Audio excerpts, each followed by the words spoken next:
But Commissioner King, on behalf of all the members of the commission, the staff, and CRAC, thank you for your hospitality last night.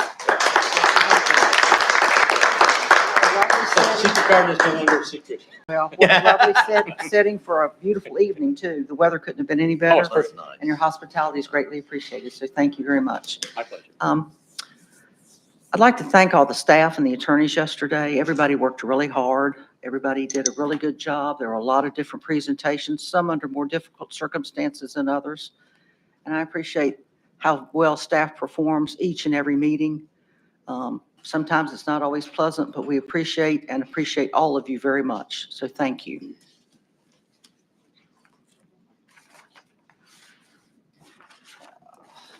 Get to the right part of my agenda.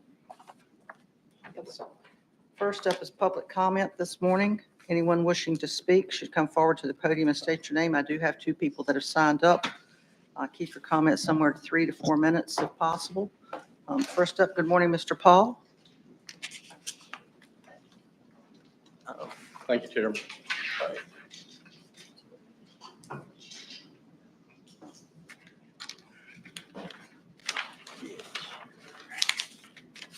That's a man-made ditch.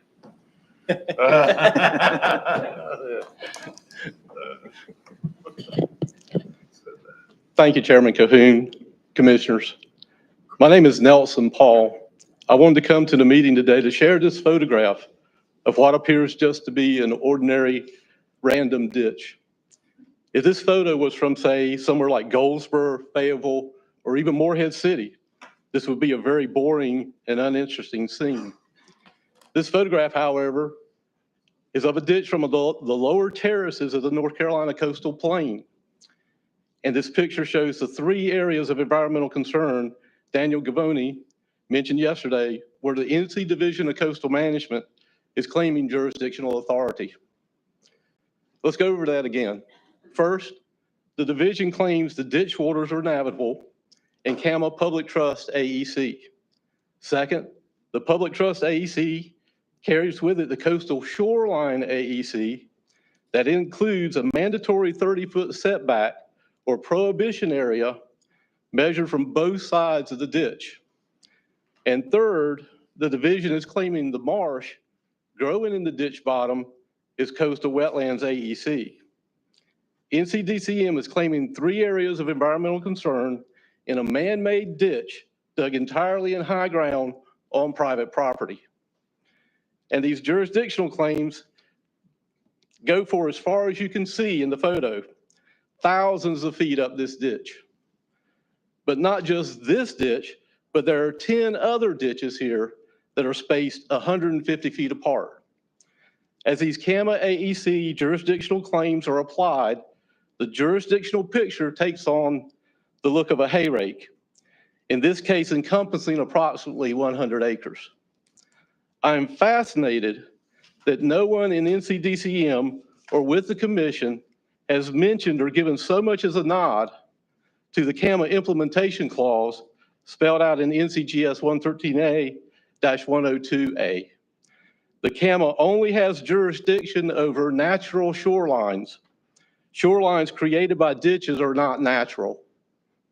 So if the NCDCM were to remain compliant with the clear wording of the CAMA, they can't apply the Coastal Shoreline AEC to ditch edges. You can't just blow off this part of the CAMA like it simply doesn't exist. And because the Public Trust AEC is married to the Coastal Shoreline AEC, neither can exist without the other. So neither can be carried up man-made ditches. Now, NCDCM also claims, oh, don't worry about us claiming jurisdiction is still under the CAMA farming exemption. And that's true so long as the use remains in farming. However, if and when the use changes, all the prohibitions and setbacks of the AECs apply. And then there's coastal marsh wetlands. Do you realize that smooth cordgrass is a nuisance species in some other states? Given the NCDCM authority over this, without considering the idea they are literally stealing land from people for no real ecological purpose other than they can, is unconscionable. Several NCDCM staff members stood up here yesterday and competed with each other to explain how NCDCM has jurisdiction over man-made ditches. I'm trying to ask this commission, do they really? Or are they just putting title handcuffs on us as part of this title tyranny? I'm just going to say the obvious out loud.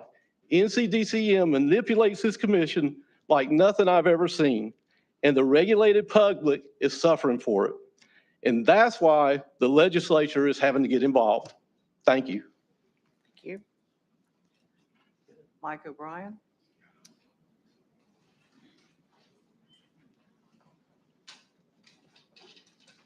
Good morning. Morning.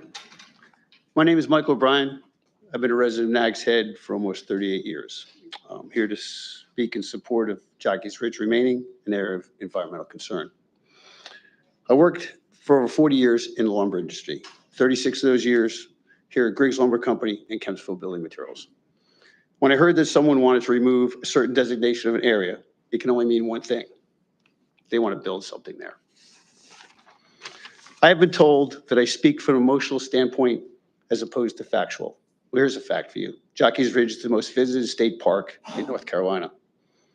So I'd say that not only does Jockey's Ridge need to remain an area of environmental concern, but we need to add an area of economical concern. Fighting once again to save Jockey's Ridge will hopefully lead to saving other natural resources. Because as my big brother used to say to me, saving the planet is saving the people. Because one day, sooner than we think, this planet will spit us off and save itself. Thank you. Thank you. Does anyone else wish to speak during public comment this morning? If not, public comment is now closed. Next up is consideration of approval of Ocean Isle Beach Management Plan. Entertain a motion to recuse Commissioner Smith from this issue. So moved. Thank you. Motion by Commissioner Holman, second. I'll second. Second by Commissioner Andrew. All in favor? All opposed? Thank you, Earl. You are recused. Good morning, Ken. Good morning, Madam Chair and members of the commission. Before the towns of Ocean Isle and Carolina Beach come up, I just kind of want to do a quick background overview as to why the towns are coming before you to have you approve their beach management plan.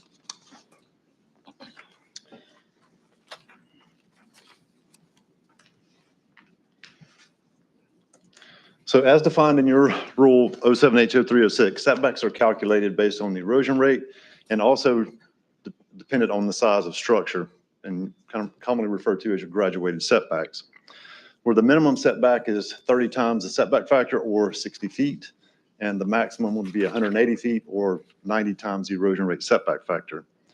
The oceanfront, ocean erodible area landward boundary is determined by setback factor multiplied by 90, measured from one of three oceanfront features. Whether it's a stable natural, first line of stable natural vegetation, that is, the setbacks are measured from that in communities that have not installed a large-scale beach nourishment project, or the pre-project vegetation line, which used to be referred to as the static vegetation line, and then also the measurement line, which is kind of mostly associated with your unvegetated beach AEC designations.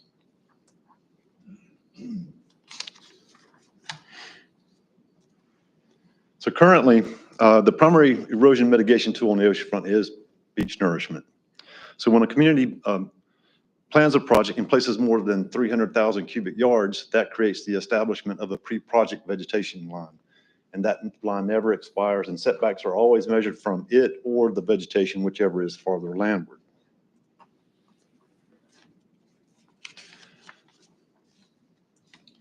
So in conjunction with the project, a community may also include planted vegetation lines or planted vegetation. And the commission has long recognized that planted vegetation is not the same as stable or natural, and that setbacks should not be measured from that. And then also, you know, the commission recognizes that there's no evidence that a nourished beach, or there's plenty of evidence that a nourished beach will erode quicker than a natural beach, and that there's no assurance that the community will continue to maintain that project, and that a structure would be more vulnerable should development occur with beach nourishment and take advantage of that temporary beach that's in place. So the intent of the pre-project vegetation line provisions has been long recognized as, nourishment is a response to erosion. And that without continued ongoing maintenance, that erosion will continue if there's no maintenance following the project, which would ultimately bring the vegetation back to where the pre-project conditions were prior to the project. So in North Carolina, numerous examples have been shown that large-scale project installations paired with consistent maintenance and effective planting of vegetation have resulted in vegetation migrating seaward. And that results in a new vegetation line that's much farther seaward than the pre-project vegetation line.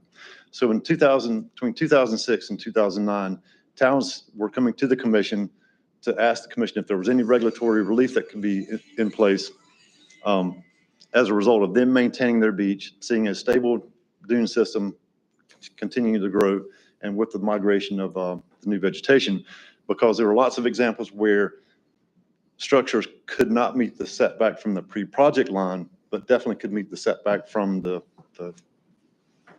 actual vegetation line. So the beach management plan, the primary regulatory relief that's built in there in your rules, setbacks would then be measured from the first line of stable natural.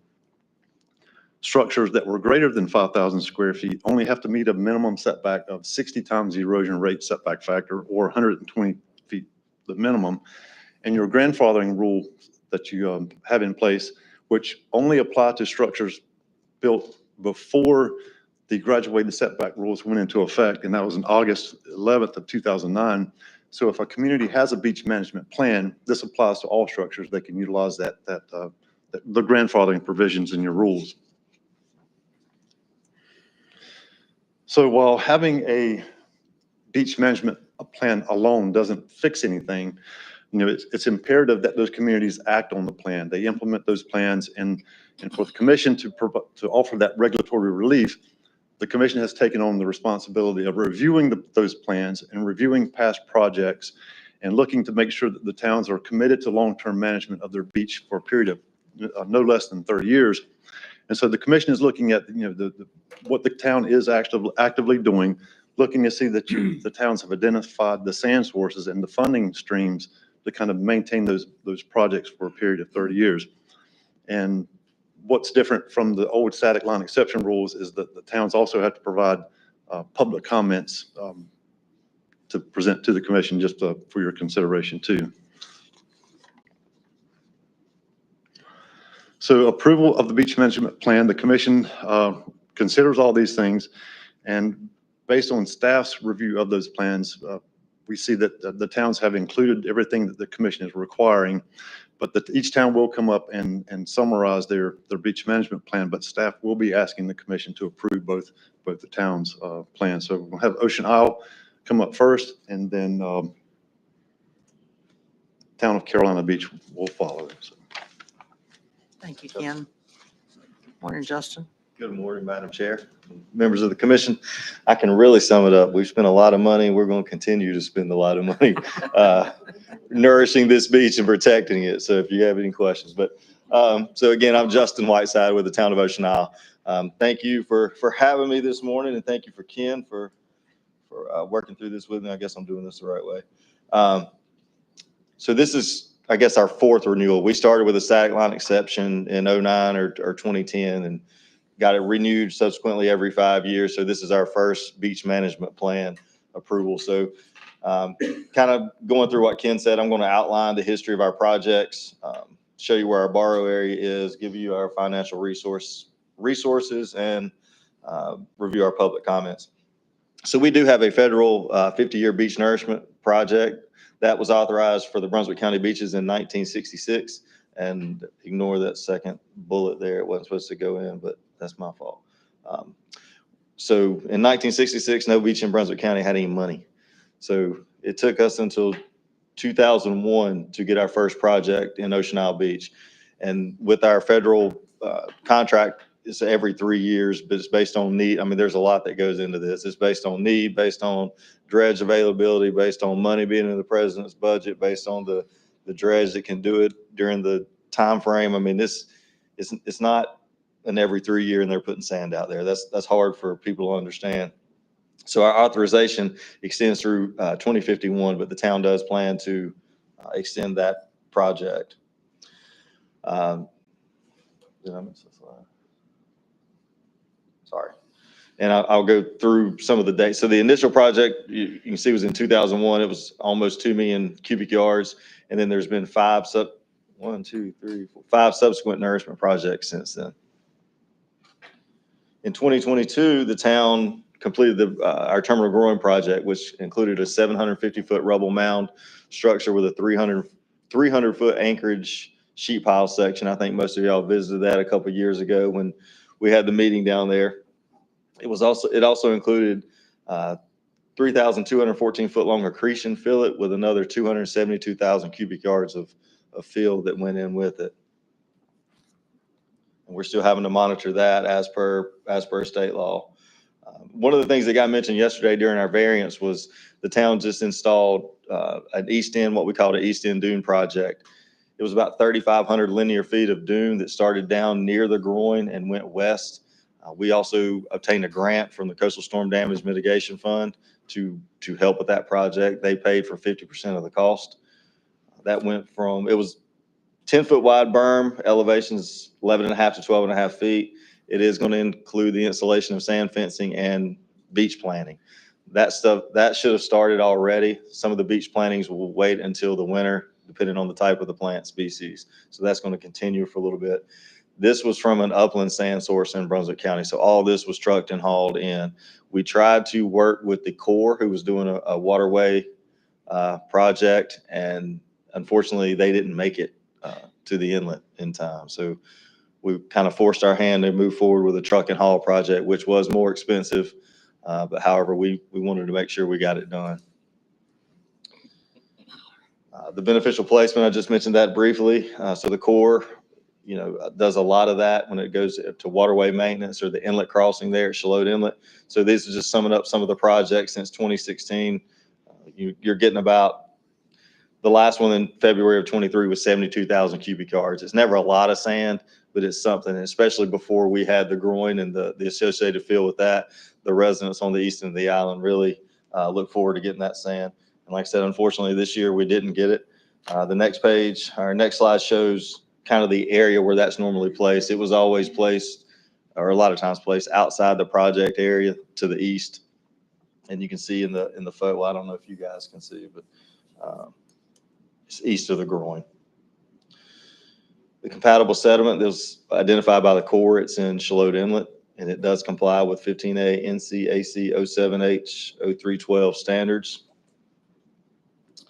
Our financial resources, so the cost share with our federal project, I think we were one of the last ones to get the 65% cost share. So the federal government pays 65%. The remaining 35 is split 17.5% equally between the town and the state of North Carolina. We also have, and we have obtained some of those funds through our room occupancy tax. That was authorized in session law in 1997, where 2%, we could charge up to another 2% of occupancy tax that has to go strictly to beach nourishment projects. The town approved doing that in 2010, and it was effective in 2011. So the current balance in that beach nourishment fund as of last week was $9,365,098.11. And what we're projecting with our fiscal year budget of 25-26, it starts July 1st, would be a contribution of another $1.5 million that'll go into that fund. On top of that, we contribute an additional $500,000. Sometimes it's from our general fund, sometimes it's from our accommodation fund that we'll put extra money into that beach nourishment fund as well. So this next fiscal year, it'll be a little over $2 million that gets contributed to that fund. And with our terminal groin, that was about close to a $10 million project. So that was paid out of the same account, and we've built it back up to what I just showed. Public comment, we did advertise it beginning on March 21st for 30 days. We received one public comment. It's available in your packet. I don't know if you want me to sum it up, but she just said, don't protect private property, just one specific development. But if anybody has any questions, Thank you, Justin. Does anybody have any questions for either Ken or Justin? Y'all made a really good presentation. Thank very you. much. This time, sir, if there's questions, a motion will be needed to approve or deny the town's beach nourishment plan for Ocean Isle Beach. Is I'll there make that motion, Madam Chair. To approve? I'll second approve. that. Thank you. Motion's been made to approve by Commissioner Andrews, seconded by Commissioner Baldwin. Any further discussion? If not, all in favor? All opposed? It is unanimous. Kim, before you get started, let's get Earl back in for the next presentation.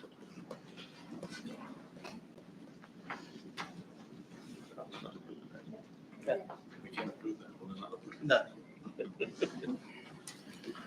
Thank you, Earl. Welcome back. Okay, and next, Jeremy Hardison with the Town of Carolina Beach will present their beach management plan.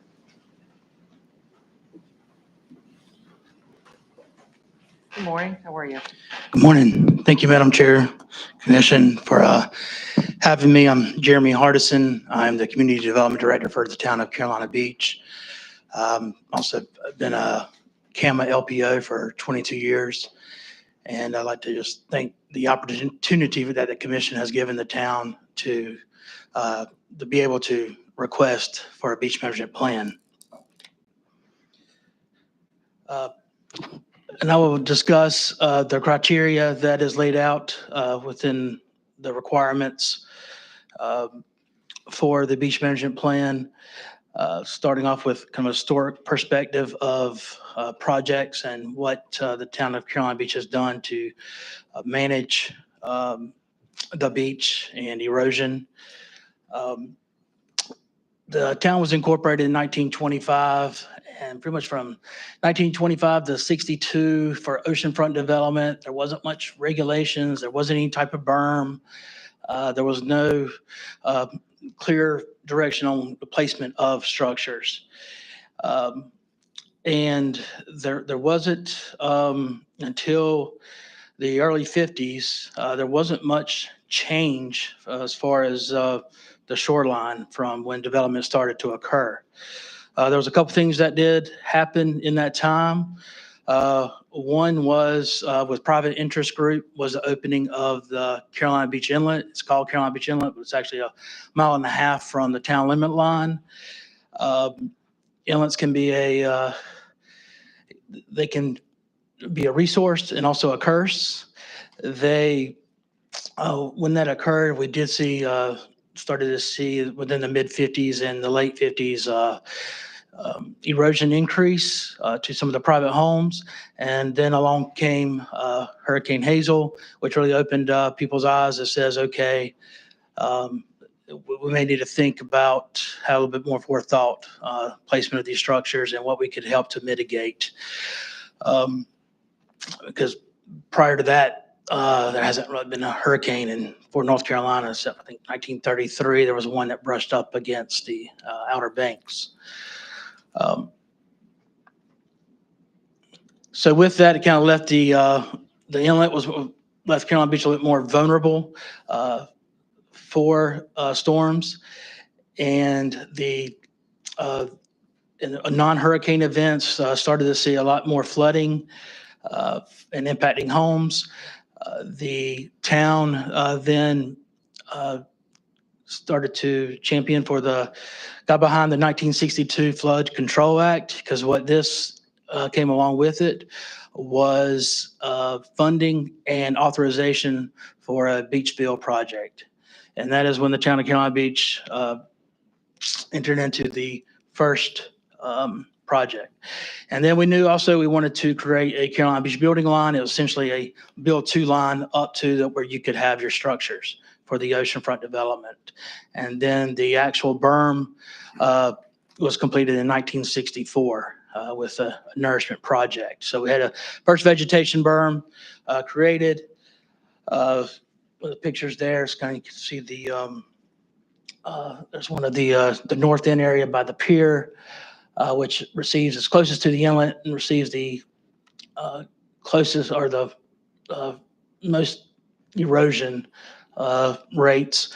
And then the boardwalk area, just kind of our commercial district, shows kind of a pre-project and post-project with the berm there. And just kind of shows how it really changed the dynamic of the beach as well and gave that protection.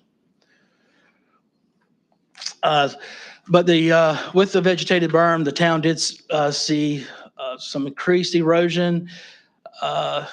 With that, on the north end, the town tried to put a temporary timber grow in to see how it would affect. It didn't really have that much. We did some emergency restoration in 1967 and 1971, because now on the north end, that berm was completely gone. So the town went back to the Army Corps and said, hey, this inlet was opened up. What can we do to help kind of solve our problem? So at that time, the Corps studied it, and their solution was a hardened structure. It was a 2,000-foot, essentially rock revetment that they put in place from 1970. They added some to it in 1973. And then came along was the Coastal Area Management Act, as you're more than aware of. And that kind of changed too, because it created a more conformity with state regulations on how coastal development was occurring. And not only we still had the beach building line to build to line, but now we have some setbacks to go as well from the vegetation line. So that really started affecting Carolina Beach locally. From that act was in 1979 when rules were in place, staff was created. The town got to know what a CAMA permit was. And then when that pre-project of 1980, when we did nourishment, the static vegetation line was created based off where the vegetation was at that time. And for 30 years, that's how the town was developed and redeveloped based off those rules and those setbacks that were in place. In 2009, the commission introduced the graduated setbacks, as Ken mentioned. The town did have some concerns about the number of non-conforming buildings that may affect. We were getting a lot of calls. This was post prime mortgages, lending requirements were changing. They were wanting some type of assurance that could I build something similar on my property. And so the commission did come up with a second option that, hey, if you have some forethought, if you have a financial plan, you have a sand source, present us a beach management plan and we'll consider it. So our first, what was known as the static vegetation line exception was granted in 2009. It was reauthorized in 2014. In 2016, the commission introduced a development line. The town was interested in that, see how that could benefit the property owners of the town. And in 2020, a reauthorization of our static vegetation line. We didn't want to lose that. So we were granted another 5 years for that. But in the meantime, in 2022, as you are aware of, the static line exception, development line kind of morphed into a beach management plan. So the town's here requesting its fourth request for the beach management plan.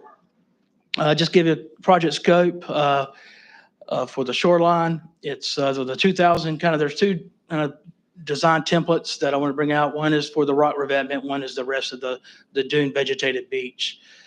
So there is the 2,000 shore for the where the rocks are, and then there's another 12,000 of beach vegetation.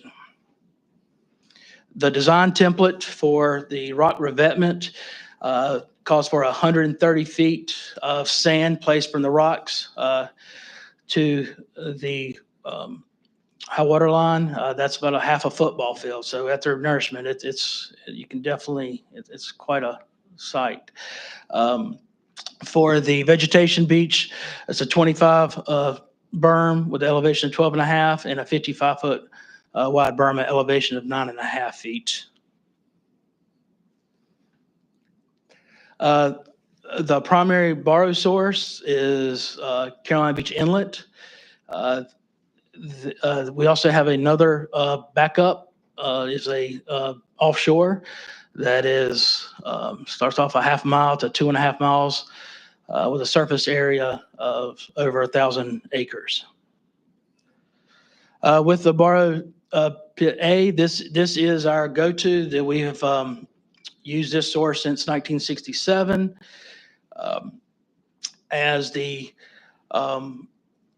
down drift of sand accumulates into the inlet, so it is a nice, essentially becomes a borrow pit for beach compatible sand.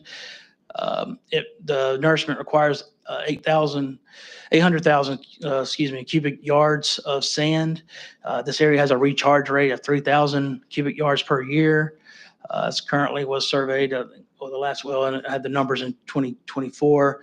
It had 1.2 cubic yards.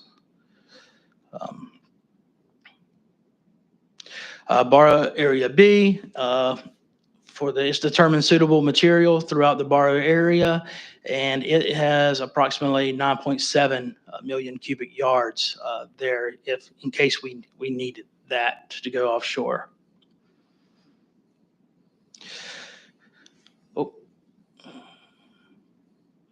Okay. Project monitoring and performance. The United States Army Corps of Engineers, they conduct surveys annually, sometimes twice a year, depending on if we have a storm. They also review, how the project is performing, how much sand was placed, how much sand has been eroded. The New Hanover County Shoreline, they started their program of monitoring in 2014 with annual surveys, as you see in the PowerPoint. The financial resources, just like Ocean Isle, we use tax base to create local share with all the beaches within the county. Curry Beach and Riceville Beach, I believe they were before you last year, got approval for their beach plan. So we combine our efforts with federal share 65%, state contributes 17.5, and then locals 17.5 coming from that fund. There was, so it reaches goes up a little bit each year, 6 million. This is what we had in 2000. I think I had the numbers 22.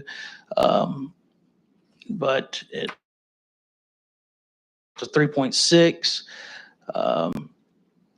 And the current fund balance is over $50 million. Did have a public hearing on the plan. We advertised in local paper, social media, provided a copy of the plan online, held a public meeting. Public was invited or could send comments in. We did not receive any comments for the plan. But I want to just announce that the last week, the Army Corps did hold a bid opening for the Coastal Storm Risk Management Project, referred to now. And we are scheduled to start hopefully in January for our project. And I'll answer any questions you may have. Thank you for your time. Thank you very much. A lot of information in that plan. Does anybody have any questions at all? If not, motion would be in order to approve or deny Carolina Beach's Town Beach Management Plan. So move To approve. to approve. Okay, thank you. Second. Motion by Commissioner King, seconded by Commissioner Andrew. All in favor? All opposed? It is unanimous. Comment. Y'all are extremely lucky to have the federal share and the state share. Up in this area, we don't get a single penny either from the state or the feds. So I applaud you for having all that in place. Thank you very much. Mary, legal updates. All right. Before I start, I wanted to share with you all some news. I've accepted a new position at the North Carolina Department of Justice. I've been promoted to work with the Board of Elections, and this is my last meeting. It's been an utmost pleasure to learn from staff and to learn from the commission over the last almost 15 years that I've worked with you. So anyway, thank you, and I'll see you around. I'll certainly follow your work with interest, but this is the last meeting I'll serve as your commission counsel. So as I go through the legal update, I wanted to let you know, first off, we don't know yet at the Department of Justice who's going to be taking my place. But under the statute, the Attorney General does provide an attorney to serve as your counsel. And before, as needed, that determination will be made, and we'll communicate that to Renee and Tancred and staff. So you'll be taken care of. That's not a problem. I've begun the process, although it's not yet completed, of transferring the cases. As you know, the first case on the legal update is the CRC versus RRC. I've worked in tandem with Ellie Young. I've already filed my motion to withdraw, and that order has been granted, and Ellie will continue to represent you on that case. The status of that, as is reported to you, the Rules Review Commission filed their notice of appeal of the Superior Court's decision in the Coastal Resources Commission favor. We're in the process of preparing the record. The ball is in the Rules Review Commission's court. They have to submit us a proposed record within the next 45 days from the date we received the transcript, which just came in. So it's going to be a little bit of downtime as the attorneys work on the record. And after the record has been docketed with the Court of Appeals, then the briefing schedule will start with the Rules Review Commission going first. After they submit their brief as to why the lower court was wrong, Ellie, and if there's anybody else working with her on the case, then we'll submit your brief. Under the petitions for judicial review, in the last week, I was able to move forward talking to pro se clients in the Clifton case, and they've decided to withdraw that petition for judicial review. So the Clifton petition for judicial review is closed. Everybody has voluntarily dismissed that claim against the commission, and we'll go ahead and close our file. We have two remaining petitions for judicial review. One is the Elliott's case down in Brunswick County Superior Court. I've submitted my motion to withdraw in that case, and Philip Reynolds, who is well familiar with the work this commission does, has submitted his notice of appearance. So he'll be moving that case forward. The same thing with the Reddy case, which is filed in Carteret County Superior Court. That too was a appeal of the chair's decision to deny a request for a third-party hearing. I've submitted my motion to withdraw. Don't have an order yet, but Philip Reynolds has submitted his notice of appearance, so he'll be representing you in that petition for judicial review.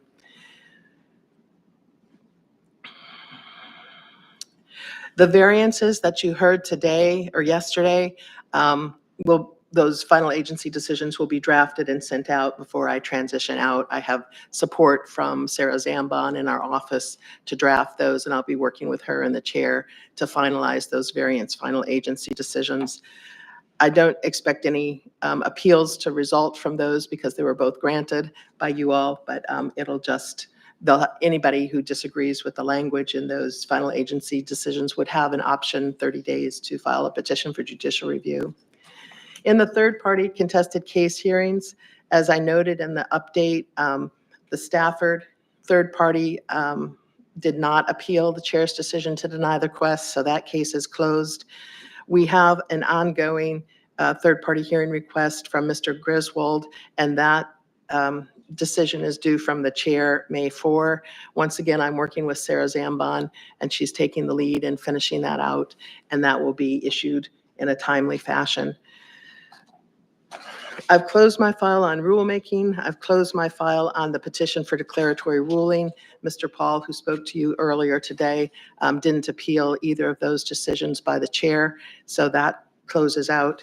And then you saw the attachments to the legal report.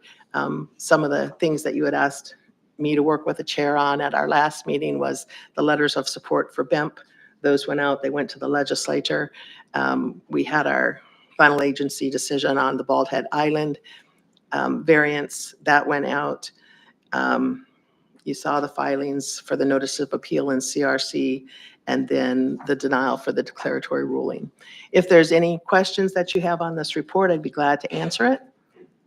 Otherwise, that's my report. Thank you, Mary. Does anybody have any questions for Mary? I'd like to thank you for your service to the commission. It's been a pleasure working with you over the past 15 or so years, through many chairs.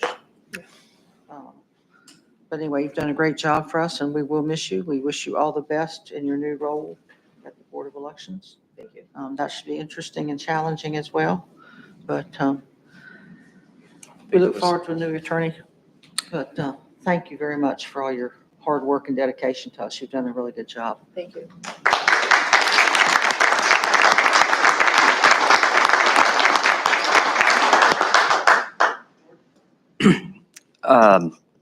I think it might be more appropriate under new business, so withdraw. Thank you very much. If there's nothing else, we'll go into old new business. Is there any old business to come before the commission today?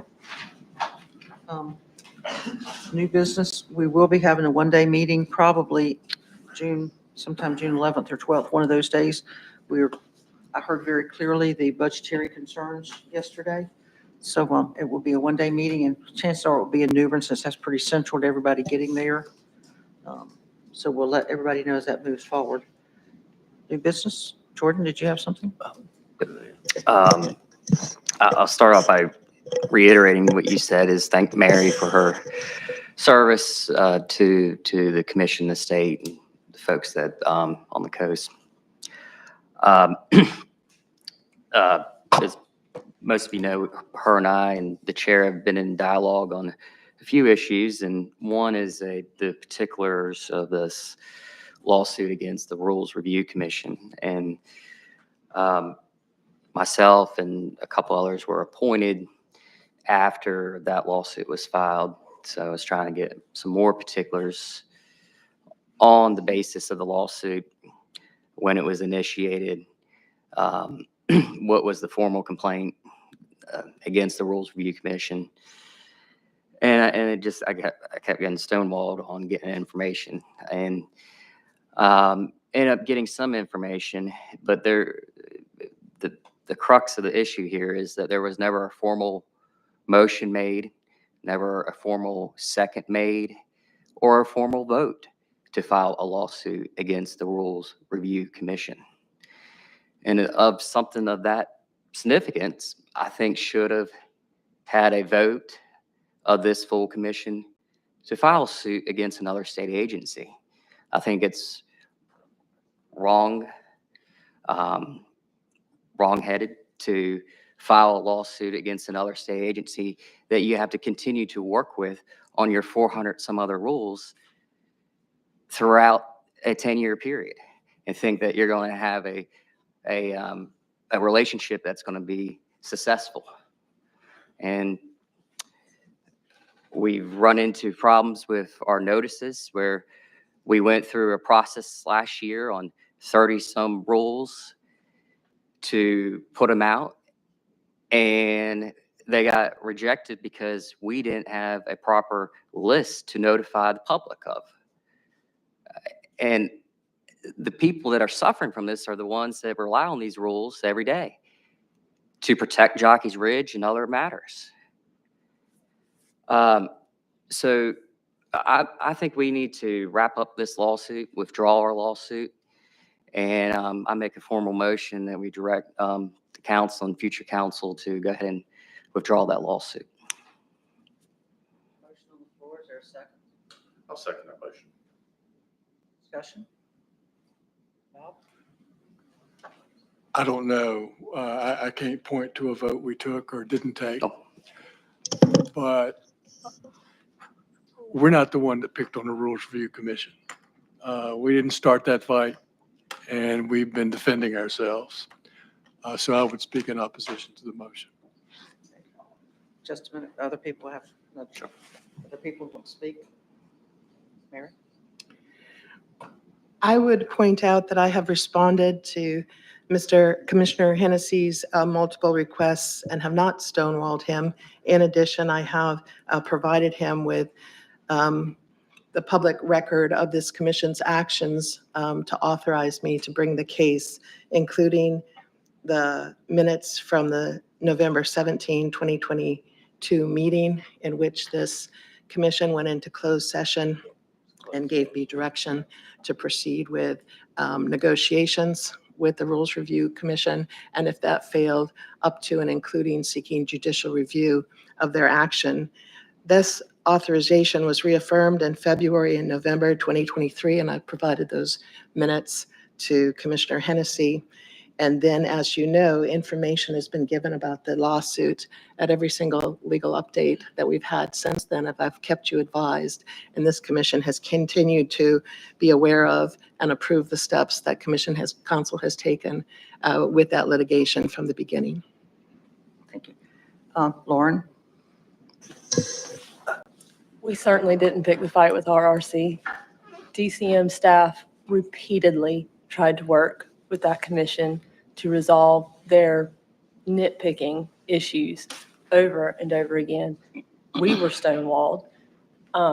We did authorize Mary, I was in the room, and they continue to overreach what they were set out to do. They're not supposed to review the substance of a rule. They're supposed to review whether we did it correctly. We've done it correctly. They continue to appeal. I'm fine with continuing to go to court with them. Larry, did you have your hand up? Yeah. Second bite of the apple comes after everybody else gets. Sure. Yeah, Understood. it was, and that's what I recall also, is that we authorized our attorney to move forward. It was in closed session is what I remember on that, just off the top of my head. As this came about, we were summarily apprised that our rules were being removed. This had never happened in the course of any rules that we had been negotiating with or discussing. As we got through these rules, we were given a list of things we needed to correct, which we did. And then at the end, after we corrected all those, you get another list. Kind of reminds me of a little bit of a building inspector that gives you a punch list. You do the punch list and then they come back with another punch list. So that's what Webb understands my analogy on that. That's where we are. We did authorize it. We have responded to you, whether you like the responses or not. We have responded and tried to do so in a timely manner. So I'm going to speak against the motion. Any other discussion? Jordan? I'm just going to read a few things here. Pursuant to the November 17th, 2022 CRC meeting minutes states the following. Neil Andrew made a motion that the CRC go into closed session pursuant to North Carolina General Statute, blah, blah, to consult with its attorney regarding possible legal options possible. Seeking judicial review, it could take to respond to Rules Review Commission's September 17th, 2022 objections to the CRC's rules adopted during the periodic review. Sheila Holman second. The motion passed unanimously. Further, the November 17th, 2022 CRC meeting states the following. After returning to open session, Neil Andrew made a motion to authorize Counselor Lucas to send a letter responding to objections stated in the Rules Review September 17, 2022 letter to the CRC and to undertake all actions necessary, including to pursue judicial review of the RRC's objections to those rules. Bob Emery seconded the motion. Motion passed unanimously. There was no motion made, nor a second, and a vote authorizing to file a lawsuit, a complaint against the Rules Review Commission. The motion that was made and second authorized a letter to the Rules Review, including potential judicial review, which does not direct a lawsuit against the Rules Review and its codifier. Moreover, even if it did authorize a lawsuit, why did the February 2023 CRC meeting include a motion to go into closed session regarding possible legal options in response to the Rules Review Commission's, I guess, letter on February 22nd, 2023. So supposedly it was authorized and November 2022, but in February 2023, it states in the meeting minutes to go into closed session regarding possible legal options. The February 2023 CRC meeting states the following. Neely Andrew made a motion to go into closed session to consult with its attorney regarding possible legal options in response to the Rules Review Commission. Again, that's February 2023. The February 2023 CRC closed session meeting minute states, "What's next?" question mark. To break the impasse, the CRC will need, but again, as supposedly already was authorized, to file a complaint for declaratory judgment against the Rules Review Commission in Superior Court. Again, this contradicts the notion that the CRC had authorized a lawsuit against the Rules Review roughly 3 months prior in November 2022. Once again, there was no motion, no second, no recorded vote during that meeting. In your March 19, 2024 memo addressed to me, you stated the following: after the codifier returned the CRC's 30 rules in October 2023, the chair, in discussion with DCM staff, determined a special meeting was not yet required. During the CRC's November meeting, the first after the codifier had taken unprecedented action of returning the rules, the CRC received information on the lawsuit filed and considered next steps. The action was truly to the level of what you describe as being unprecedented, then why was a special meeting not called to consider next steps? And if was the desire of the commission's majority, a formal motion, second, and a vote authorizing such action of this level should have occurred. It wasn't until the rules were decodified that abruptly triggered the lawsuit to be filed, which was the result of a provision included in the 2023 State Appropriations Act, which had an effective date of October 3rd, 2023, several months after supposedly authorization was given. On November 3rd, 2023, a lawsuit was filed against the Rules Review Commission, which is 351 days after the November 17th CRC meeting in 2022. Again, I don't see where there was ever a motion made, a second, or a recorded vote to authorize a formal complaint against the Rules Review Commission or its codifier. And of something of that level, I think a special meeting should have been called, and it wasn't. And I think it sets up a adversarial relationship with a body that you got to work with. And it's not just us. They review all states, commissions, and boards rules, all state agencies. And I've been going back through their website, reading their memos, and there's a lot of state agencies that don't like what the Rules Review Commission says and stuff. But they don't go seek a lawsuit against them. They try to work with them. So that's my thoughts. Emery? My recollection is that we tried really hard to work with the Rules Review Commission over not months, but years to get those objections to address their objections to our rules. I've been thinking back as Commissioner Hennessy went through the sequence of events. I don't have chapter and verse, but I remember that it seems to me, we authorized our council to go back to Rules Review Commission with a proposal, and if that were unsuccessful, to proceed to litigation. That's my recollection. I don't remember what day it was or what meeting it was, but that's how I recall that it happened. Sheila?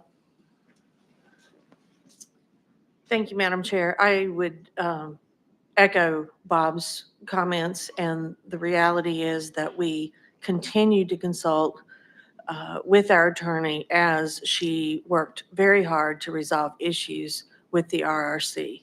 And the filing of the lawsuit was, in my opinion, that last resort, because we felt that as a commission, we had exhausted all other options.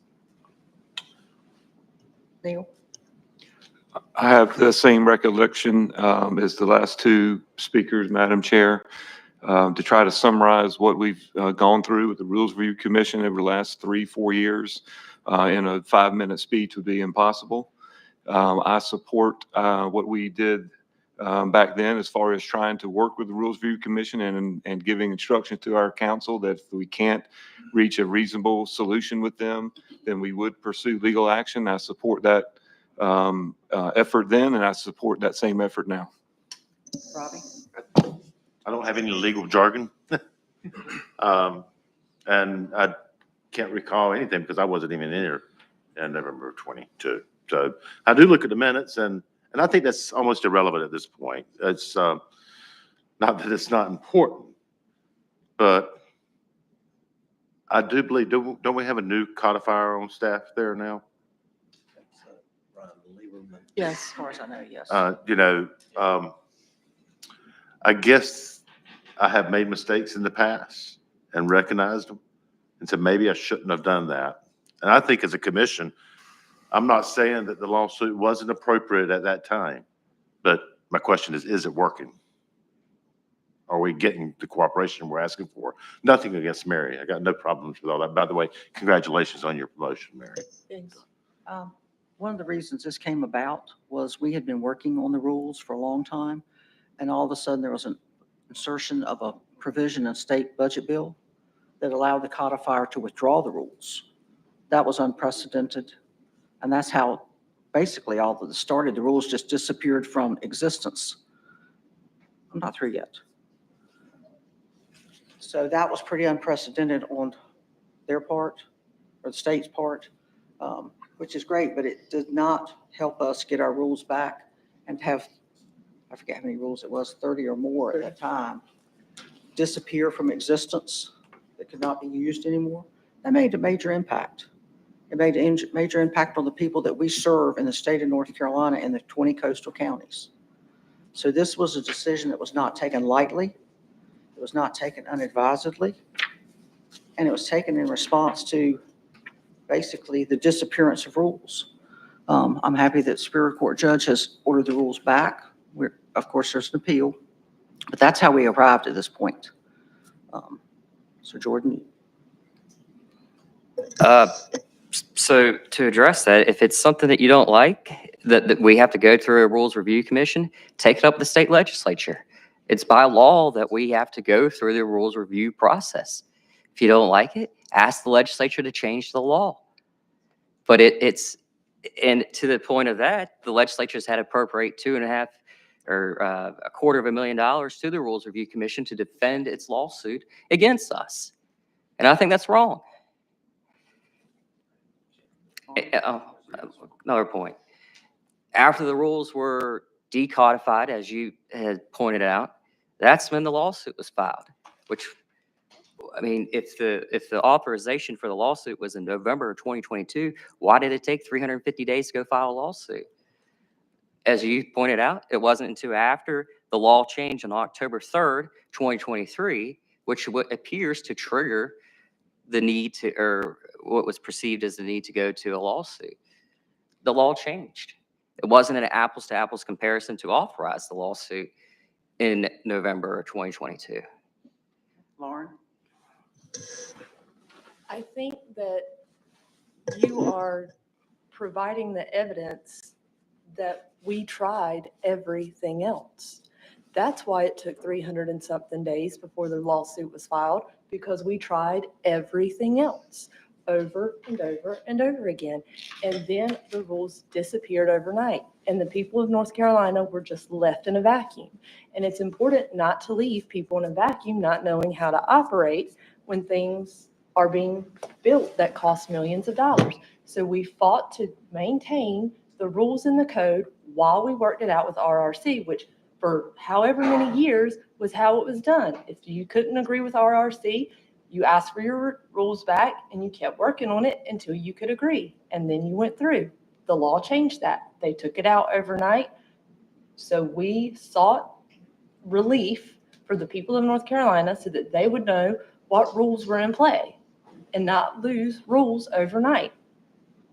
That's why the lawsuit was filed after 307 days. We tried everything else. Commissioner Andrew? Madam Chair, I'd like to call the question. Thank you. All right, question on the floor has been made by Commissioner Hennessy, seconded by Commissioner. You got to take a vote of the call the question. Second. Motion, call the question. DR? Second. Okay, made second. All in favor of calling the question? It does pass. Motion to call the question on the floor, the motion by Commissioner Hennessy and seconded by Robbie. All in favor of the motion? Which motion? Jordan's motion. Jordan's motion. Withdraw. 1, 2, 3 in favor of the motion. All opposed to the motion? Motion is denied. Is there any other new business to come on the floor today? Larry? Madam Chair, entirely different topic, but I was kind of alarmed. I got a call from a private property owner. This was Atlantic Beach, Carteret County, and I was somewhat shocked. It was with all we try to do on, especially along the ocean front, but apparently we've authorized CAMA the leveling of dunes. These are frontal dunes on a public area along Atlantic Beach. This is a renourished beach area. And apparently it was authorized through CAMA to allow the leveling of basically frontal dunes that are trying to form for volleyball courts.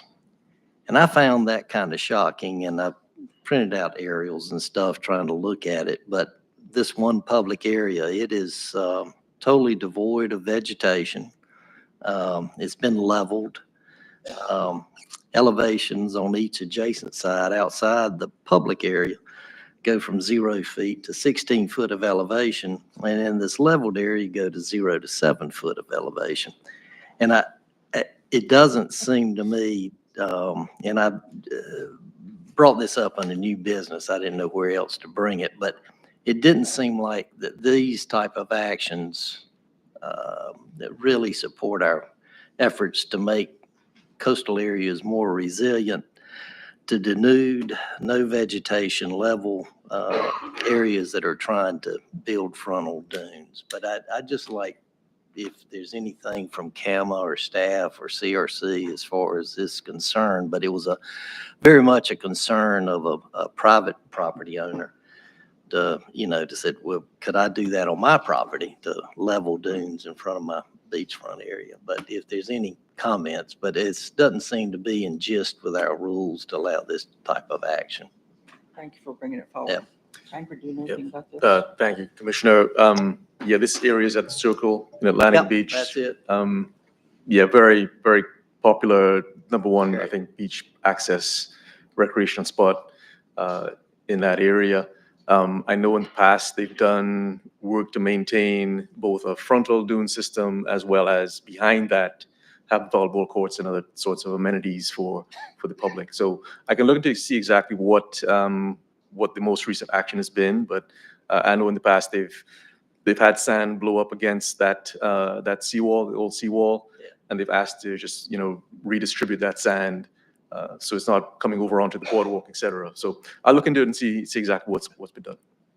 Larry, can you turn your materials over to Tankard so we can take a look at it and then look forward to getting a report back? There's several copies. Thank you. Thank you for bringing it forward, and we look forward to getting a response back. Any other new business? Okay, no. We do have a field trip coming up today. Looks like we're moving a little bit ahead of schedule, which is great. Tankard, I'm going to turn it over to you to discuss the sites and logistics of the field trip, and then I would invite comments from commissioners, advisory council members, Dare County on points of interest. And I would also, before we get started, that as we take this field trip, we will be in session, so please refrain from discussing commission business. Take a look at the sites as you're going down and so forth, but Please, no, Commissioner Tancred. Thank you, Chair. So this was the request from Buxton Civic Association. I see Brian Harris has joined the room. And you all graciously agreed to do this field trip. So down to Buxton to see the formerly utilized defense site, FUDS, see what that restoration work has been, as well as take a look at the old groins that were in place to protect the lighthouse before that was moved back in 1999. Also, we have a stop following that at Rodanthe to see some of the houses that are out there on the beach.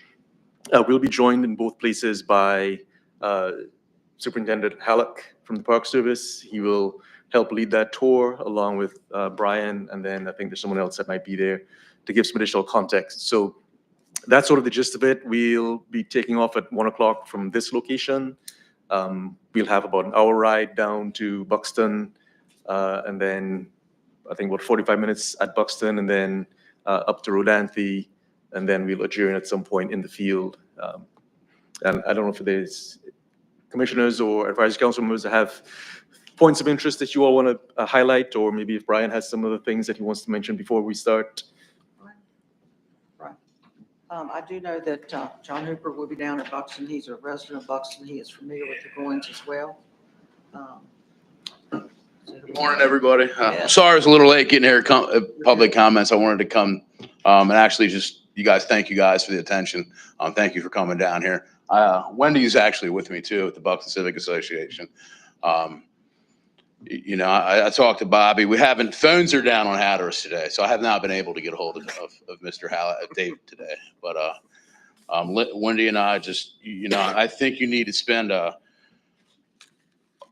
ample time. Instead of going to really the naval base, you really need to go to the first jetty and then maybe meet me at the Buxton Motels. John Hooper, he was a former Dare County commissioner. He'd like to give you a little tour just the motels too, if you guys have enough time. So. Well, I think he was going to meet us at the jetties. Yeah. Okay. All right. Are you going to be there also? Okay. Are you? I'm there. I'm always there. Okay. I live right there. You're not going to miss me. Well, good. So Well, no, I'll work it out with Bobby, No, and he I can. remember your last comment. And you guys, thanks for setting this up. We really No, it appreciate it. intrigued me, and I think I'm glad that this trip is being set up. I think it's very good. It's going to be interesting. Yeah. Hatteras Island in and of itself is interesting. Yeah. Oh yeah. It's got a lot of dynamics going on down there. Okay.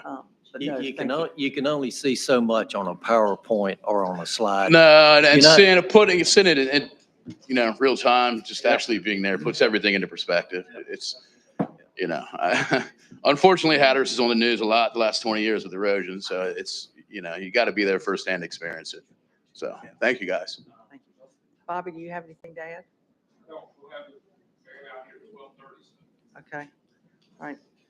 The van will be here at 12:30, folks. So that way we can get started. Jordan? Just a quick request. There was a report put out last year on erosion and stuff. I don't remember the exact name of it. What was it again? It was this threatened oceanfront structures report. Yeah, if you don't mind, just give a summary of that report. Sure, yeah, it's on the website, and actually there's an op-ed this morning in the Coastal Review Online from Dr. Murphy talking about the bill he's introduced to try to get FEMA to pay out before a structure collapses rather than wait for the collapse. So that's additional bit of context. Essentially, this was a joint effort between the Park Service and DEQ, Secretary Beiser, when she was here, that asked us to work together, state, federal, local agencies come together to think about, are there any financial options, regulatory options, policy options that would allow property owners to basically get their payouts, insurance payouts, which is what they typically wait for prior to the structure collapsing and that debris field stretching out into the ocean, creating that hazard. So we brought together folks from Department of Public Safety, federal agencies, state agencies, anyone that had a potential for funding the removal or relocation of those structures. as you might expect, a lot of the funding that's available for structure relocation or removal is not for second home or investment properties. These are for primary residences. And so there was no, immediate silver bullet funding stream that we could say we can tap into this and address this problem. On the federal side, it's sort of getting to FEMA to change their approach to allow for the early payouts, which is, that's congressional action. That's not going to be something that the agency can decide to do. So that's why Dr. Murphy's introduced this bill, trying to get that authority for the agency to do that. So at this state, I think there's no state funding stream that's available. The federal funding streams, as we know, are all dwindling. So not good. I guess not a good outlook for immediate resolution to this issue. It would behoove, in my opinion, it would behoove FEMA to allow people to go ahead and pay their claim and get the house off the beach. What FEMA is doing is encouraging the houses to fall down because they don't pay the claim until the house actually falls down in the ocean. If they would go ahead and pay the claim and allow the house to be removed from the beach, it would save millions of dollars in cleanup cost from local government, federal government, as well as environmentally from all the stuff going in the ocean. I mean, it's just, the cycle just seems to be convoluted and geared to the wrong outcome. If you want the houses off the beach, go ahead and pay the claim and get them off the beach. Don't just let them fall down and then close the beach, whether it's in Nags Head, Kill Devil Hills, Duck, or Hideout Island. It just doesn't behoove anybody because it hurts the economies because you're closing the beach. You also have people getting hurt by it because the debris stays around for a long time. Some of it uncovers at the most inopportune times. So it just seems like I appreciate what Congressman Murphy is trying to do. I really do. He's trying to do something positive, I think, for the coastline. Much better to act than react. Yeah. Anything else? If not, we're going to adjourn. We'll meet back here at 12:30 to go on the field trip. And part of the timing is due to the tides. We're trying to be there at low tide so you can see more of what's going on, not high tide. Just a quick question. So the houses in Rodanthe, is there any other areas in the state that you're aware of, Tankard, that's facing similar situations of houses actually falling? Actually falling, no. Right. But, sandbags are pretty much your evidence for where structures are threatened. And we see those up and down the coast, especially the inlets. We've had them fall at Nags Head several times. I'm aware of your, there, but I'm just, I guess outside Dare County, is there any other areas? Not that I can think of. All right. On a big scale. Just one more thing. I think we're trying to wrap up at 4:00 this afternoon. Okay. All right, 4:00. And we'll look forward to seeing everybody back at 12:30. For those of you that are not coming, thank you for attending the meeting and drive carefully. We'll see you in June.